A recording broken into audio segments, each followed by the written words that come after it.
Welcome to Simple Theology.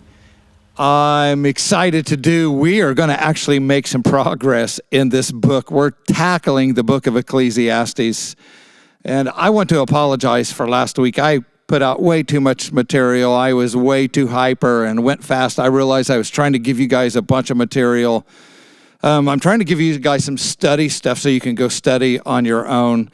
But I've made a commitment that we're going to walk verse by verse. Today, we're actually going to tackle chapter 4. Pastor Jeremy, thank you for all your work in the podcast, and Justin back there helping.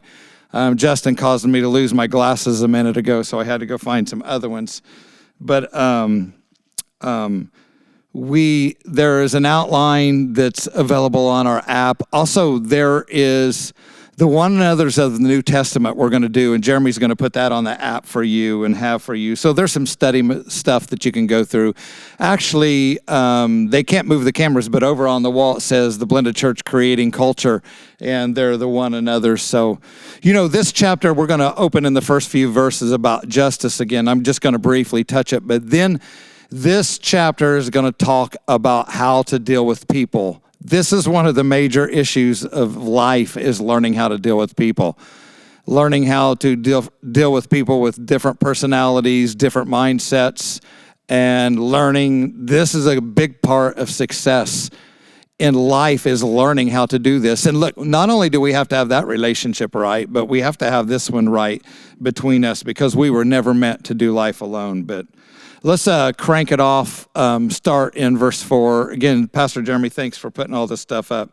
Chapter 4, verses 1 through 3, and I'll just read it as this. It says, "Then I returned and considered all the oppression." Remember, he had talked about oppression in the last chapter. He says, "I considered all the oppression that's done under the sun." Remember, here's what he's doing. He's living life under the sun. That means with his own wisdom, his own knowledge, not letting God's wisdom apply, not letting God's ways apply, but just himself trying to live it. And this is the reason he's oppressed. This is the reason this book sounds chaotic, is because if man just does it by himself, you need God. You can't do it by yourself. It will end up chaotic.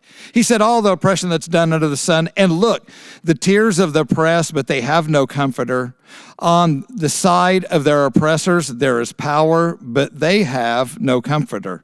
Let's read on. Verse 2, he says, "Therefore I praise the dead who are already dead more than the living who are still alive." And now listen, Solomon's not saved at this point. He's not walking with God, and he's so oppressed by He's so obsessed with the wisdom of himself, and he's looking at the people and he's like, they're miserable, they're oppressed, nothing ever works, nothing takes away the pain. And then he makes this crazy comment, you'd be better off dead than facing these things because you can't fix any of it.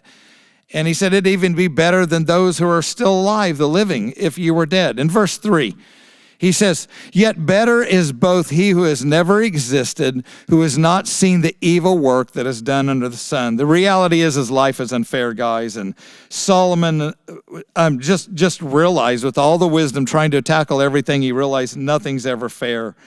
And we have to realize this as Christians. Life is not going to be fair. Things aren't going to work perfectly. It will never be fair, as I shared last week, until you're in heaven. God is the one who's just. God's the one who makes it right. I did want to just before I move off this thing about justice, about the oppression that takes place here in our life, is I wanted to talk basics. So what is the Christian's role in the work of helping the oppressed? Micah chapter 6, verse 8 is a passage. Actually, we hear politicians quote this all over. None of them fulfill it, but they sure quote it when they're running for office. But it's a famous verse. Most of you know it. Micah 6:8 says, "He has shown you, O man, what is good." And basically, God is dealing with them about that they're not living right, that they're doing it just with a religious system. And he's like, don't ask God what's good, because he's already shown you what's good. And he says, "And what does the Lord require of you but to do justly, to love mercy, and to walk humbly with your God?" In context here, again, they are offering all these sacrifices. They're giving God all these things out of religion, out of strict rules, but the very thing he wants out of them, they're not giving, and that's their heart. He just wants their heart. And so he's like, I'm not looking for a bunch of new sacrifices. I just want you guys to be real, to surrender to me. And so really, this verse is fulfilled within Christ. He is the one who cared for the least, he cared for the lost, and he cares for the last one. He is the one who does justly, who will show you what's right, who does, listen, you can talk about, justice and if things were right. The problem is you just really got to live it. You can't fix other people, but you can live it and be the example. So do justly, love mercy, and be humble. That's another problem that we have. So, we've got to lift people up. We've got to forgive them. We need to hear them. We need to love them. We need to care for them. And look, a lot of the problem when somebody's oppressed or hurt or have had injustice happen to them, they just need an ear to hear, to comfort them.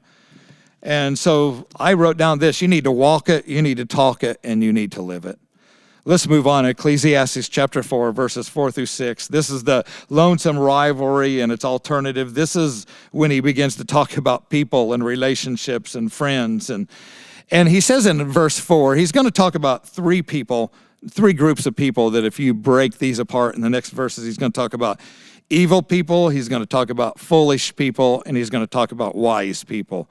Three groups of people. And the first one, he'll list this as the evil people. He'll say this: again, I saw that all the toil of every skillful work a man is envied by his neighbor. This is also vanity and grasping for wind. Many people in this life just live with a motivation to try to be better than you, to look better than you.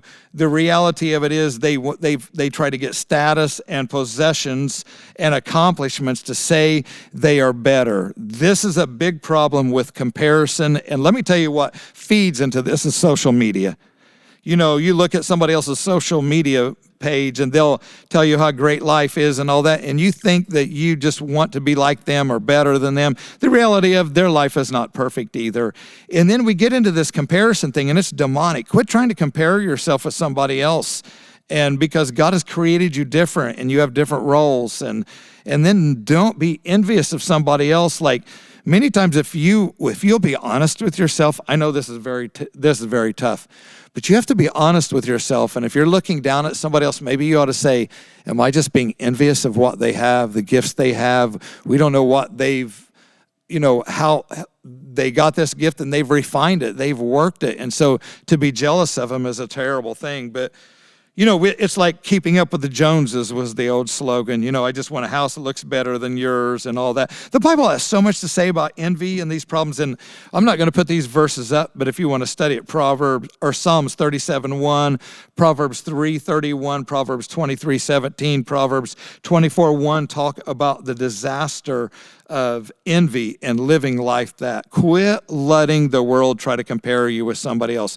Be content with who you are. Be the best person that you can be and accomplish what God's called you to be. Quit trying to live up to other people's standards or to how they live. And so in verse 5, let's go back to Ecclesiastes chapter 4, verse 5, he says, and the fool, so we just talked about the evil, let's talk about the foolish. The fool folds his hands and consumes his own flesh. He's going to contrast this with a person that's working, or he's going to contrast the foolish with the lazy. And let me tell you something. You've got to understand something. The Bible is very clear about work. The Bible is very clear about laziness and what it will do with you. And the problem with lazy people is, honestly, they really don't want to change. They just want you to change around them. Because they'll just keep repeating the bad decision. They want the world to change, but they won't. But there are warnings of laziness in the Bible, clear warnings, very clear. Jeremy put up a few for me. Proverbs chapter 10, verse 4 says that he who has a slack hand becomes poor, but the hand of the diligent makes rich. This is why you got to be careful about helping somebody who's lazy. And let me just be bold. We need to love one another, care for one another. But look, if you just keep giving somebody that's lazy, you just keep helping them and bailing them out, you're not helping them a bit. You're actually making them worse. An example earlier, I was stuck in traffic because a lady decided to just hand somebody along the side of the road some money, and we see that at all the intersections at 465. The problem is like, I was looking at this guy, he had some decent clothes, he had a bicycle, he had a whole sack of stuff on the side. The problem is you just make it worse sometimes by handing them money. You're not helping them. Maybe he ought to just go get a job. It'd be easier than sitting in the cold. And I know I'm causing some controversy saying that, but laziness is opposed to godliness. The Bible's very clear about that we should work. As a matter of fact, 2 Thessalonians 3:10, before we move on, says this. Jeremy has a passage for us. For even when we were with you, we commanded you this, not thought of or just suggested. We commanded this. If anyone's not willing to work, neither shall he eat. You know, we do a lot of helping poor and helping people here in the church. We do. But we say to somebody, if we give them money this month, but they can't figure out next month, you're not really helping them. Maybe you need to sit down and they need to learn about a budget. Maybe they need to learn, like, even what they're doing is not working, so they're going to have to make some change. So we talked about those two groups of people, and Solomon will walk into the last group here. He says wise people, and this is in verse 6. Ecclesiastes chapter 4, verse 6. Better is a handful with quietness than both hands full together with toil and grasping for the wind. Wise people are intentional. They're purposeful. They want to grow. They want to grow in godliness. They don't want to make the same mistakes. Listen, godly people receive instruction. Too many of us just fold our hands and we don't do anything with it. If you really are wise, you'll be honest with some people around you and listen to sometimes what they say to you. Sometimes I have to say to the staff, man, I'm a mess. Help me. Speak to me. You want people speaking into your life. A godly person, a wise person will receive godly counsel, and they'll also make adjustments. Sometimes that's a big problem in church. You just want to come and hear some fluffy message that'll make you feel better. But the truth is sometimes we need to be scolded and say, hey, man, you got to make some changes. You need to relook. Like we always do this at the first of the year, like we make these goals of like the first of the year, we're going to make new goals, but we need to be honest with ourselves and say, hey, what needs to change? And because some of the things we suffer from, we may suffer from just being lazy, or maybe we suffer from being evil, as Solomon said, that we're just comparison and it's really about our status and we're stingy and selfish. But the wise will be honest with themselves. You need to be honest with yourself and look and say, hey, what do I need to do different this year?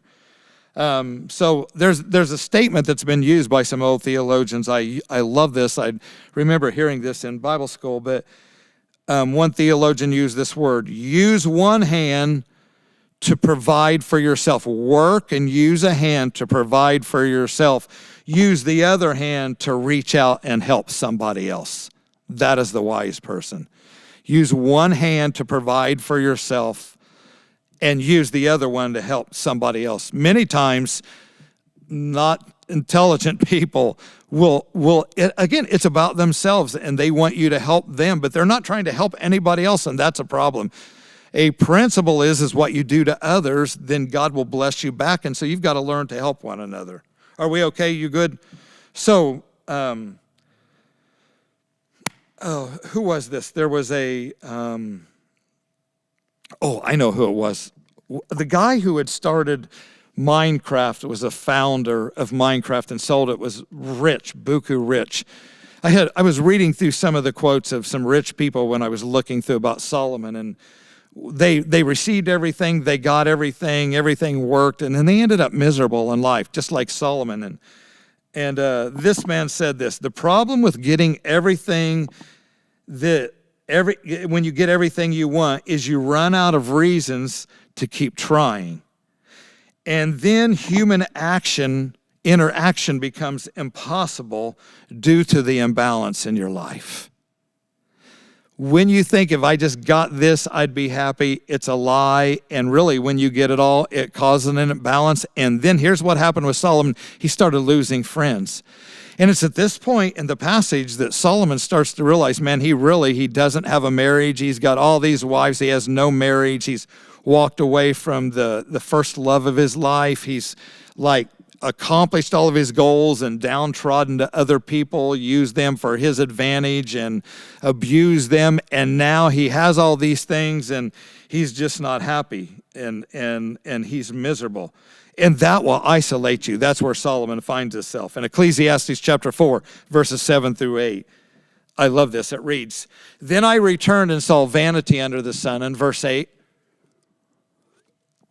"There is one alone without companion.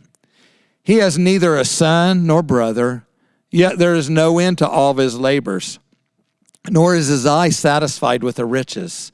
But he never asks, for to whom I toil, I deprive myself of good. This also is vanity." And look what he says. It's a grave misfortune. I wrote down here, what good is it to have golf clubs and be too busy to use them or no friends to play the game with? It really becomes useful. I mean, you've got to have friends. You've got to have relationships to enjoy part of life. God created us that. It's great to have a nice house, but if you have no friends or no family to share it with, you'll end up lonely. And you realize having a nice house doesn't fix anything.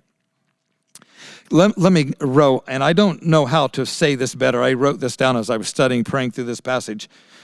Blessing in life comes really from sharing, not getting.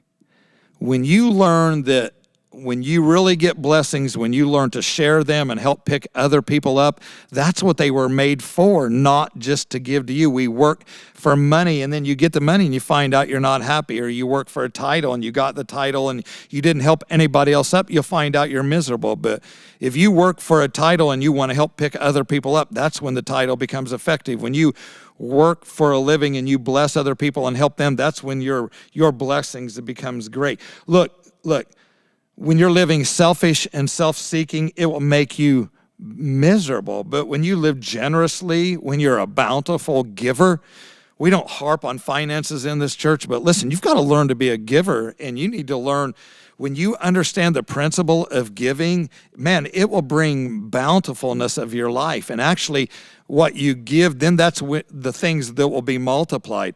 He who gives sparingly reaps sparingly, but he who sows he sows sparingly reaps sparingly, but he who sows bountifully reaps bountifully. When you learn to be a big giver, God gives back. It's amazing. You know, life is full of, well, let's go on. Let's go to Ecclesiastes chapter 4 before I read on, verses 9 through 12. I hope this is helping you guys walk through this. This is a famous passage. Most of us know it. We've heard quotes of it. "Two are better than one, because they have a good reward for their labor." Notice their labor became that they were blessing and helping other people, and then you reap out of it. If you work for you work for something and it's just all about yourself, you just end up miserable, guys. Let's go on, verse 10. I'm getting ahead of myself here. "For if they fall, one will lift up his companion, but woe to him who is alone when he falls, for he has no one to help him." No one to help him. Verse 11.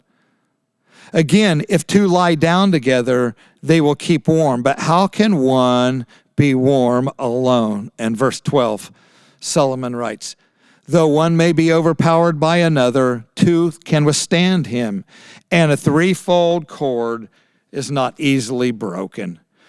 Look, the reality is, I just start on that last verse. Man, you need God in your life, especially in your marriage. Like, the two of you can be great, but it really works when there's a threefold cord. When you have God in the midst of your marriage, God in the midst of the relationship with your kids, God in the midst of the relationship with your friends.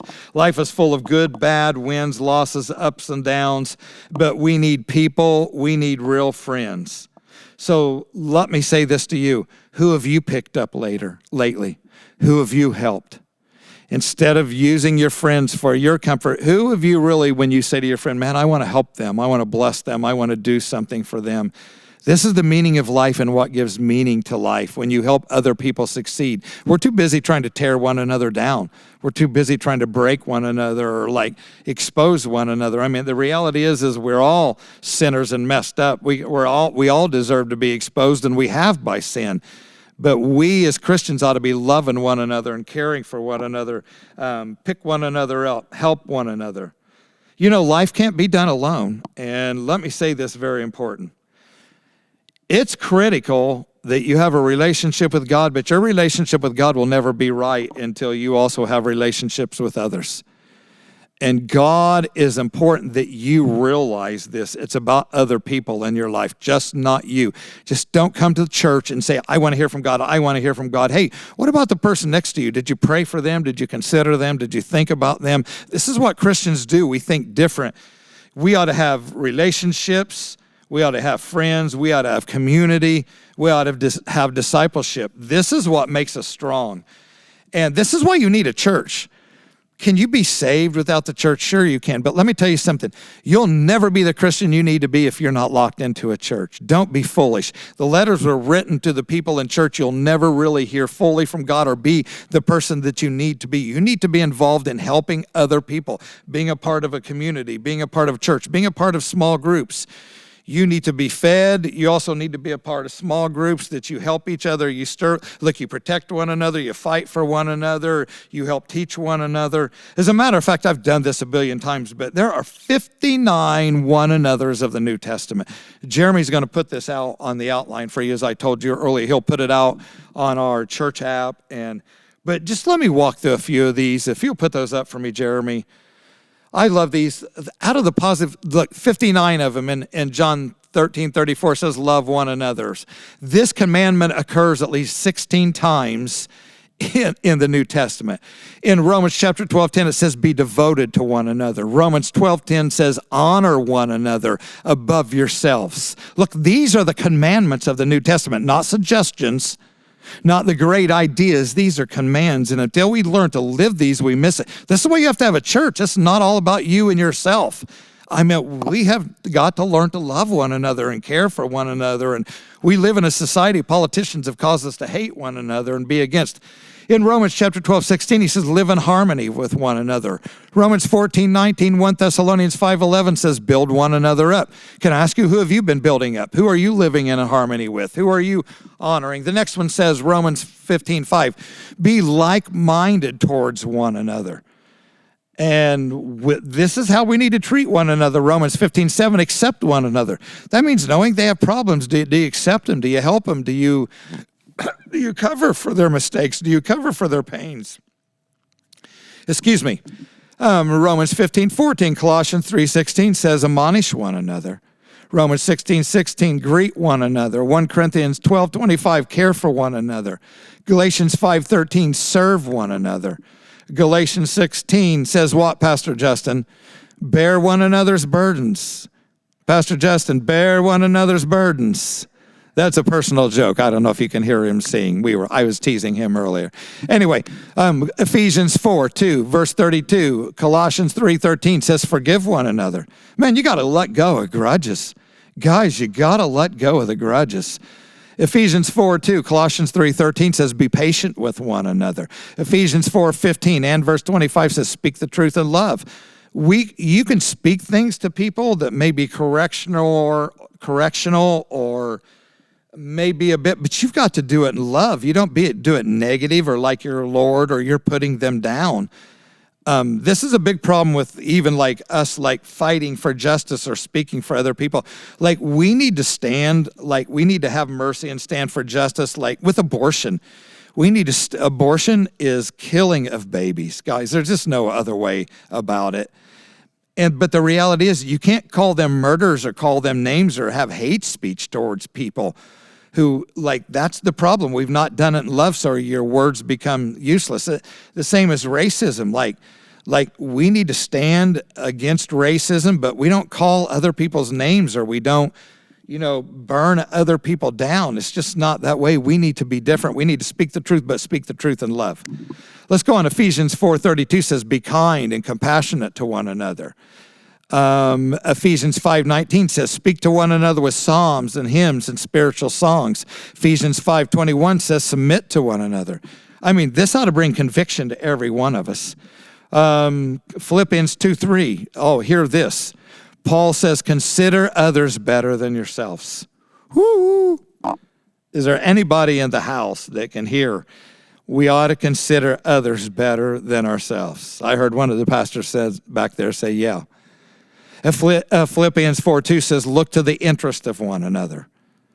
Have you got up today just thinking about yourself? You're going through the rat race and just trying to think you and your four not caring for others. Man, you missed the boat. We have missed the boat. This is the reason, honestly, you ought to come to church a little bit early and help one another, talk to one another, think about somebody else, make sure somebody else is all right. Man, this is the way to live the Christian life, and this is the way we reach people. We don't do it by being mean and downgrading, by being the evil person or the lazy person we talked about earlier. Colossians 3:12 says, bear with one another. Colossians 3:16 says, teach one another. I know some of you are saying, my God, are you going to keep on going? Yeah, because this ought to be convicting to every one of us. 1 Thessalonians 4:18 says, comfort one another. 1 Thessalonians 5:11, encourage one another.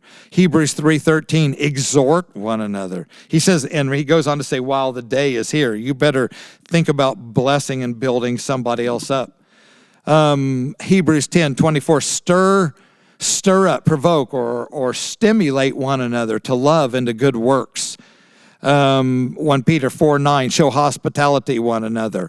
1 Peter 4:10, employ the gifts that God has given you for the benefit of one another. This is a huge mistake in the charismatic church. The charismatic church and the so-called prophetical church, who we use gifts to like promote ourselves and like say, I'm better than you, I'm better than you, God's called me to this office. Forget about your titles and your offices.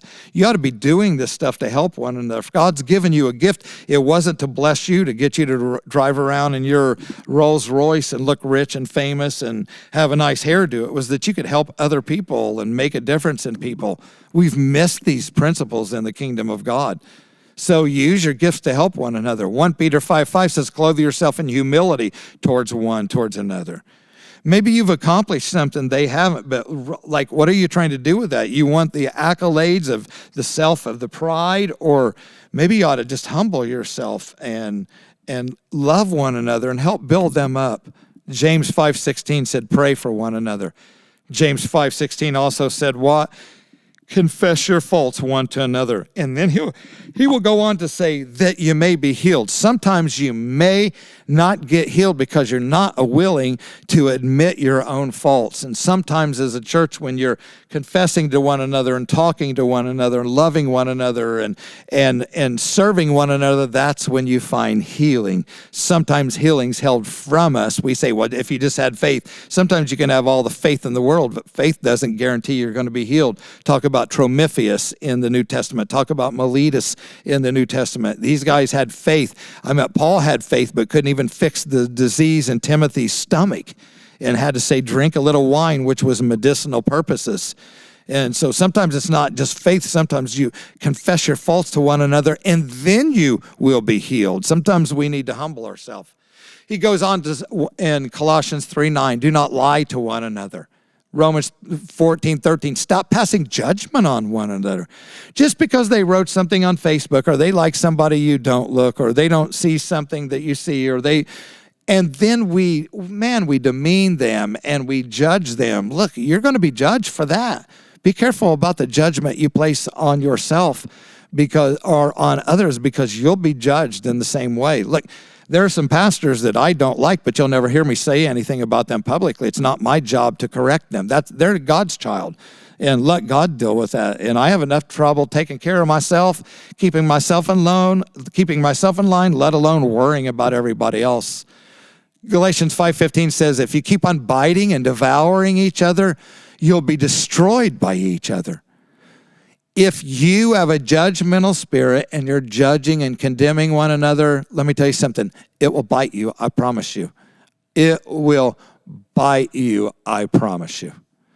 One more, and then I'll stop because I just keep going. But man, these are powerful. I pray you go get our church app, get the outline, look at this thing, study it, pray over it, and ask God, like, who am I not loving? Who should I be building up that I'm not? Where am I at? God, deal with me. If you honestly will ask God, he'll reveal the problems in your own heart, and you can start to get better. It says in Galatians 5:26, let us not become conceited, provoking and envying each other. James 4:11 says, do not slander one another. James 5:9 says, grumble not against each other.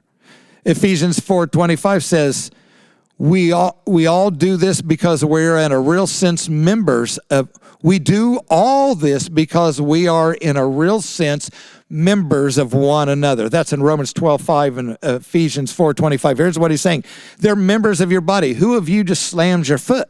Or who of you just talks bad about your elbow? Or I actually was talking about my mind earlier because I lost my glasses. But at some point in life, you have to be able to you can't even talk bad. You don't talk bad about your own members. You shouldn't be talking about members about the body of Christ.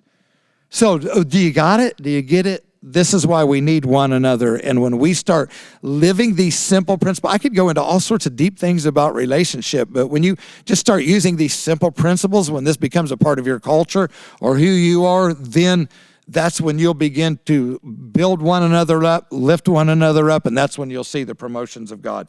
Trust me, God will reward you on the way you treat others. I'm going to close in Ecclesiastes chapter 4, verse 13 and 16. I'm trying to do these short so you guys, I know this chapter can be laborious, these chapters, but I pray you catch some of these things. He closes this in Ecclesiastes chapter 4, verse 13 through 16, and really what he's going to talk about is isolation breeds folly. Here, let's read it. Better a poor and wise youth than an old and foolish king who will be admonished no more. Verse 14. For he comes out of prison to be king, although he was born poor in his kingdom. And in verse 15. I saw the living who walk under the sun, and they were with the second youth who stands in his place. 4:16. It reads, and there was no end to all the people over whom he was made king. Yet those who come afterward will not rejoice in him. Surely also this is vanity and grasping for wind. How do we talk about this? A guy I love, you may not like him, you'll just have to deal with that, is a pastor who, anyway, his name is Mark Driscoll. Mark wrote this in his book, and I'm just going to read this. I was going to teach through it, then I read through, I put it through commentaries, like how do I want to walk through these verses, and Mark wrote this out so brilliantly, I just said, I'm just going to read what Mark wrote. Here's what he says. On television, of my favorite shows are mining shows. I find it fascinating that people know where to mine for gold where to mine for gold and not mine for gold, even on the same plot of land. Wisdom is like gold. It's precious and hard to find. So Solomon tells us about bad dirt that many people wrongly think contains nuggets of wisdom, only to discover it's as fool's gold. And here's what he says. Number one, wisdom does not just come from age. Someone can be older and wiser, but an evil or a foolish person can be older and more dangerous or pathetic. Age alone does not produce wisdom, as some people never learn. Point number two, wisdom doesn't just not come from hardship. Solomon speaks of a poor person who served time in prison. While such hardship can produce wisdom, it sadly often does not. Just going through hard times does not make one wise unless they learn from it. Have you learned from your mistakes? Mark writes this, number three, wisdom does not just come from wealth or poverty. Solomon mentions both. But just because someone started with nothing and earned their way to the top or was born into generations of success does not guarantee they will be wise or will be a good friend. Number four, wisdom is not found in fame. Listen, wisdom is not found in fame. In our celebrity culture, we have famous people that seem to have made it. Others seek to emulate them, to become like them. But just because someone is famous does not mean they are godly or wise. As some of the most famous and some of the most wise in this world are the most foolish and ungodly there is. This is especially true with the addiction to youth culture, where the youngest and most beautiful people are the most famous, yet the most foolish. So the question persists, Mark writes, where can we pan for wisdom? Wisdom comes from at least 5 places, including the following list, which he put together, and I'll close with this. I love this. He says, number 1, wisdom comes from the Holy Spirit. To get wisdom from him takes listening, takes praying, takes a personal relationship with the Holy Spirit. Number 2, wisdom comes from Scripture. The Bible exists in part to grow us in wisdom and maturity. So we need to study it. We need to dig for it as gold nuggets and dig through it, just not read through it, dig it, and let it become a part of our seeking. Number 3, wisdom comes from wise people. Those who have walked in wisdom and speak from experience are treasured as they share their gold with us. Number 4, we learn from watching fools. We learn from watching fools. My friends likes to say that it's good to let other people pay your dumb tax. That's good. It's good to watch other people pay their dumb tax. So it's helpful to learn from those people's mistakes. Man, too many times I learned the hard way, and as I've gotten older, I said, I need to learn from some of the dumb tax and not have to pay that. Learn and watch some other people. I've watched some other pastors make mistakes and said, I'm not going to do that. They did it, and I've got to learn. I don't need to experience that. And number 5, he says this, Mark sums it up with this, that you find true wisdom from self-reflection. Time looking back to learn from our successes and failures, exactly what Solomon is modeling throughout Ecclesiastes, which is in large part a journal from the wise old man who did the same foolish and evil things, but learned from them. I pray as you read through these scriptures, we would contemplate on how are we treating our friends? Are we evaluating our friendship? And then when are we learning from our wisdom? And will we change? Do we have some habits of being an evil person?